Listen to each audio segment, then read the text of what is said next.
유교는 흔히 결과주의에 대해서는 무관심한 사상이라고 알려져 있습니다. 그러나 공자는 일의 진행 과정이나 동기도 중시했지만 결과 역시 매우 중요하다고 보았습니다. 그는 평생 정치 지망생으로서 자기 사상을 현실에 적용하기 위해 노력했는데요. 자기 사상을 학문적으로 마음속에만 간직하지 않고 그것을 현실에 반영하고자 노력했던 것은 좋은 결과를 도모하는 의도에서 비롯한 것입니다. 공자가 결과를 매우 중시했다고 해석할 수 있는 구절 하나를 보겠습니다. 논어 위정편에 나오는 구절입니다. 구절을 읽어보도록 하겠습니다. 공자가 말했다.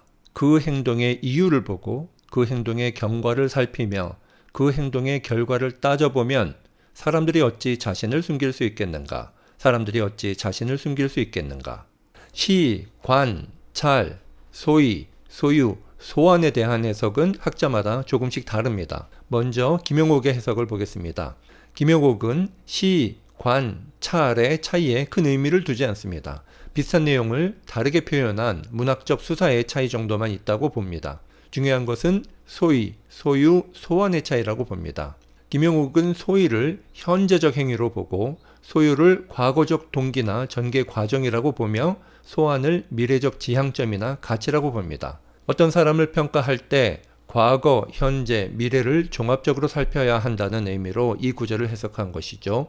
그런데 이 해석에는 미심쩍은 부분이 있습니다.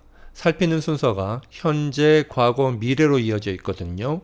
시간의 순서가 중요한 내용이라면 과거, 현재, 미래 순서가 되는 게 더 낫지 않겠나 생각합니다. 그리고 시, 관, 찰의 차이를 경시하는 것도 다소 아쉽습니다. 과거, 현재, 미래를 종합적으로 살펴야 한다는 메시지도 공자답지 않게 신선해 보이지 않습니다. 다음 다산 정약용의 해석을 보겠습니다. 다산은 시를 보다로, 관을 살피다로, 찰을 따져보다로 해석합니다.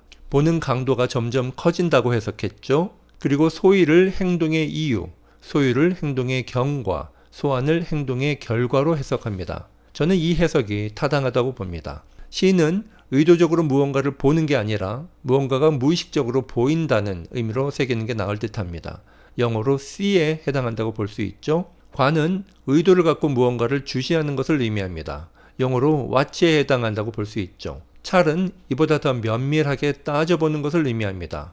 영어로 observe에 해당한다고 볼 수 있습니다. 어떤 사람이 왜 그런 행동을 했는지 그 이유, 즉 소위에 대해서는 단지 스쳐 지나가듯 보기만 하라. 대신 그 사람이 어떤 행동을 하고 있는지, 즉 소유에 대해서는 좀 더 면밀하게 지켜볼 필요가 있다. 최종적으로 그 사람의 행동이 어떤 결과를 빚어냈는지, 즉 소환은 제대로 작심하고 따져보아야 한다. 그래야 그 사람의 본 모습을 제대로 파악할 수 있다. 이게 이 구절에 대한 다산의 해석입니다. 저는 다산의 해석이 적절하다고 봅니다. 다산은 실학자답게 결과를 중시합니다. 그래서 이 구절을 공자가 일의 결과를 중시하는 메시지라고 해석합니다. 저 역시 이 해석에 동의합니다. 다산의 해석에 제가 숟가락을 좀 얹어 보겠습니다. 우리는 흔히 사람의 행동을 평가할 때 그 사람이 그런 행동을 한 근본적인 이유에 지나치게 관심을 갖는 경향이 있습니다. 누군가가 민주당을 지지한다고 하면 그 사람 전라도 출신이라 그런 거야 라고 생각하기 쉽고, 누군가가 국민의힘을 지지한다고 하면 그 사람 강남 살아서 그런 거야 라고 생각하기 쉽습니다. 여자라서, 남자라서, 부자라서, 가난해서, 키가 커서, 키가 작아서, 못생겨서, 잘생겨서 등등 이유도 가지각색입니다. 하지만 이런 이유, 즉 소위는 중요한 게 아닙니다. 중요한 건 민주당을 지지한다거나 국민의힘을 지지하는 과정, 즉 소유입니다. 그가 정말로 민주당이나 국민의힘의 정책을 잘 이해하고 지지하는지를 따져 묻는 게 중요합니다. 얼마나 자기가 지지하는 정당의 정강정책에 관심을 갖고 얼마나 열정적으로 지지하는지를 따져봐야 합니다.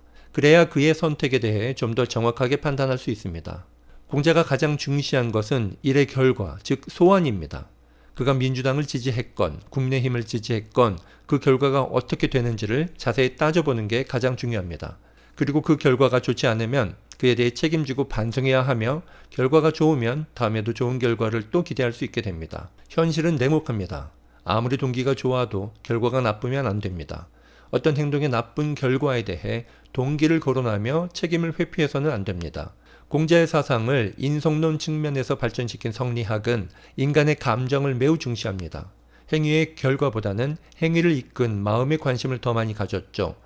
성리학 전통이 강했던 조선시대 전통 때문에 우리는 흔히 유교가 결과보다 동기를 더 중시한다고 알고 있습니다. 다사는 인간의 마음, 즉 행위의 동기에 지나치게 관심을 가진 성리학에 대한 반발로 공자의 이 구절을 결과주의적으로 해석합니다.